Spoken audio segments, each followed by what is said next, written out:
funny, but I'm gonna have fun. I came to dance.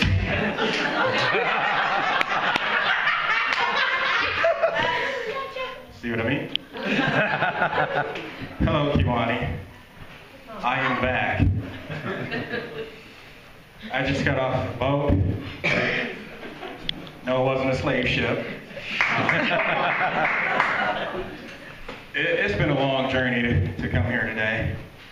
But things are looking up for me. Let me tell you how my last week has been.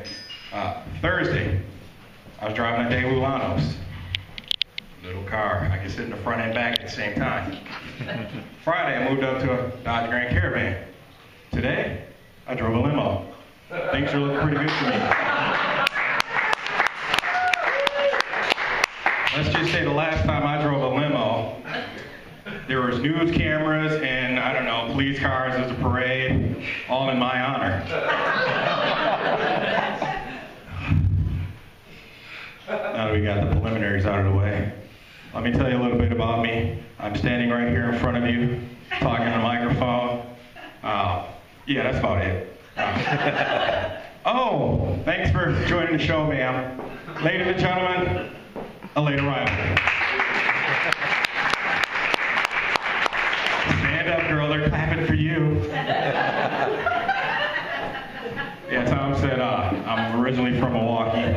I live in Green Bay. Yeah, that's true. I do live in Green Bay. No, I don't play any football. Don't mean to disappoint you. I drive a minivan. That's my regular vehicle. And the Kewaunee, that's my backup vehicle. Depending on who the date is, determines the vehicle I drive. Well, he knows exactly what I'm talking about. Okay, let's just say if they're annoying, and I didn't find that out until after talking to him on the phone, but I told him I'd pick him up. I show up in the Daewoo. Hold on, you can sit in the back and the front. It'll be fine. Yeah, I always get that look. He's driving a Daewoo. But when I tell ladies I drive a minivan, I get a whole different look. It's like, ooh, he's driving a minivan. Yes. Why is that? Because driving a minivan says three things about me. One, I'm a family man. Two, I'm responsible. Three, I put out.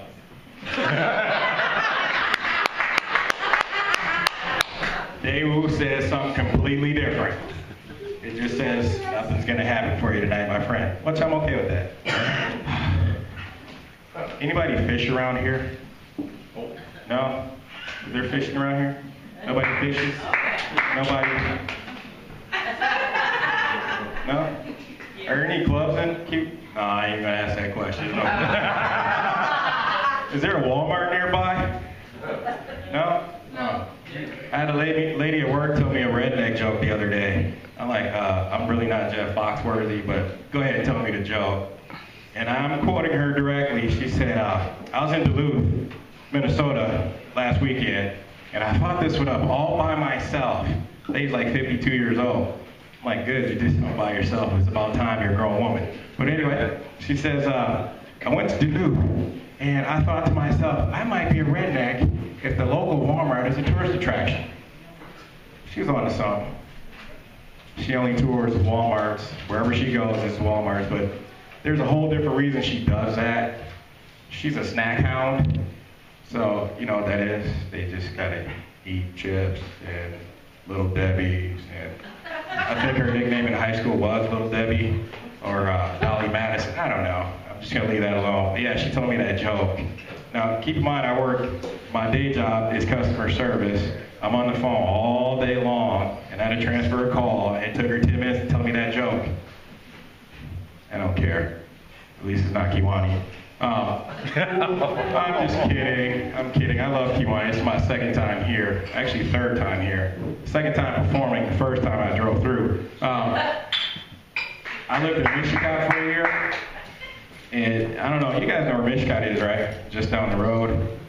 And every time I come out in this area, I just laugh because I think it's 29. There's Highway AB, and it says to the right, Michigan, and to the left, Luxembourg. And my friend moved out to Luxembourg, and he's the only black guy in Luxembourg. And he's like, man, I can't live out here. I'm like, hey, I lived in Michigan. If I can live in Michigan, you can live anywhere. It's like, no, dude, it's different. I'm like, let me tell you about my experience in Michigan. Michigan had one grocery store. Some of you may have heard this story, but I'm telling it anyway. I lived about, I don't know, half a mile from this grocery store. Perfect route home after work. So my wife would call me, hey, we need milk. I stop in the grocery store. Cashier always says every day, every time I went in there, hey, are you passing through? No, I live here. Oh, well, that's $2.99. Have a great day. Okay, so I go in 2 days later to get something else we needed for the house. And she says, hey, are you one of our delivery guys? No. Ah, well, that's $4.28. Have a good day. I go in 4 days later, and my wife's at the coffee shop across the street. Same cashier saw me 2 days before, 4 days before. And she says to me, hey, you look familiar.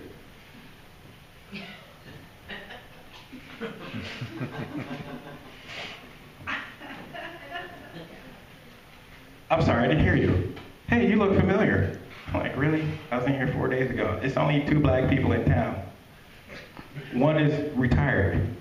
I'm the only one of us with a job. You see me every day.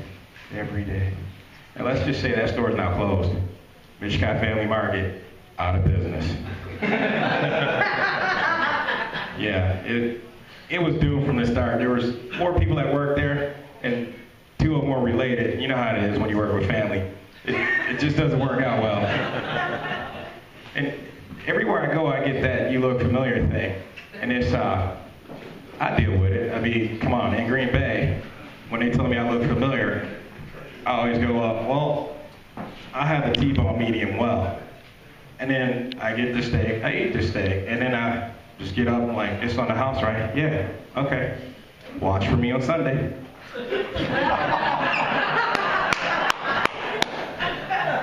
And the one thing I hate the most living in Green Bay, dressed like this, because I can't change any part of this. I went to get gas 2 days after Green Bay lost to Kansas City. And the cashier yelled at me, you have a lot of nerve showing your face in here.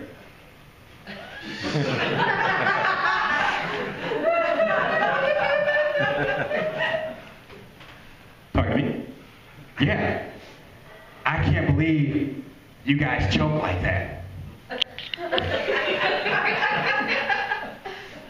I'm the only one in the gas station. It's early morning. I'm starting to get freaked out.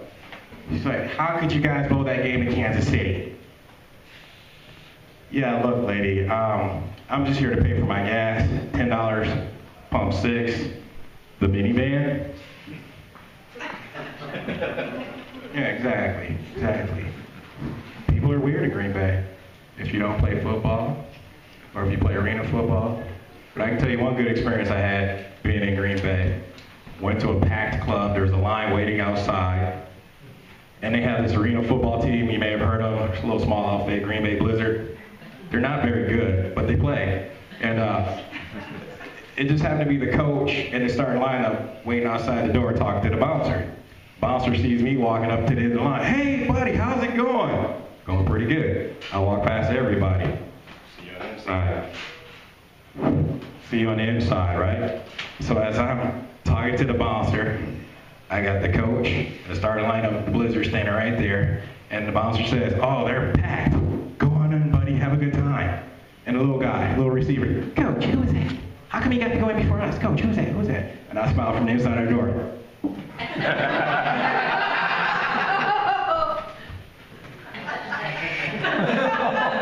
Yeah, I said arena football sucks. Like, you gotta be with the big boys. I don't pay for dinner much in Green Bay when the Packers are winning. During the off season when I go into Walmart, it's a little different because, like I said, I always get that, you look familiar. So, to give you an example of how that always plays out every year, I was in Walmart today, on my way up here. And it's Walmart on the east side of Green Bay. Well, half the customers speak Spanish. And the other half are on people at Walmart.com. Yeah, so she knows. She views the site. So as I'm walking into Walmart, I notice I start getting followed. It's 4 little ladies following me. I'm like, nah, they can't be following me. This is just ridiculous. So as I'm walking through, a lady recognized me from one of the shows I did a couple weeks ago. And fellas, you know how we always rate girls on a scale of 1 to 10? She was a 15. And she recognized me, so I'm like, I'm halfway in there. All I have to do is not blow this. So I'm sitting there talking. She's like, yeah, I really loved the show. It was such a good time. Me and my friends had a ball. And then she's like, I was just about to pull out the phone. You know, I'm kind of in a hurry. Can I? She's like, wait a minute. Are they with you? I'm like, who? I turn around. 4 little ladies standing there watching everything we're doing. Totally creeped out the hottie. She's like, you know, it was good seeing you, but I gotta go. It's like, oh my God. I just got cock-blocked by the Golden Girls. Revenge is sweet. So I went by the condom aisle just to mess with them because they're still following me. So I was like, oh, magnums. These are far too small. They keep breaking and flying all over the room. Nothing. Still standing there. So then I go to pick up another package, make up something else. And a little lady, I'll call her Sophia, runs up to me and says, don't use those. I got 6 grandkids because of those. Ooh, time to leave, right? All right, so I head to checkout. I'm thinking I ditched these old ladies. I didn't. They're in front of me fighting, arguing. You ask them. No. You ask them. No, you ask them. Sophia comes right up to me. Hey, can we get a picture with you? Like, it's Walmart, right? Okay. So, gave the camera to the cashier, and I took a picture with the ladies. Not the jail pose you always see on TV. I don't do that. I'm with the ladies. I'm with them. And you're like, thank you so much. We loved you on Reading Rainbow. Thank you, Kewaunee. James Thorn, that's my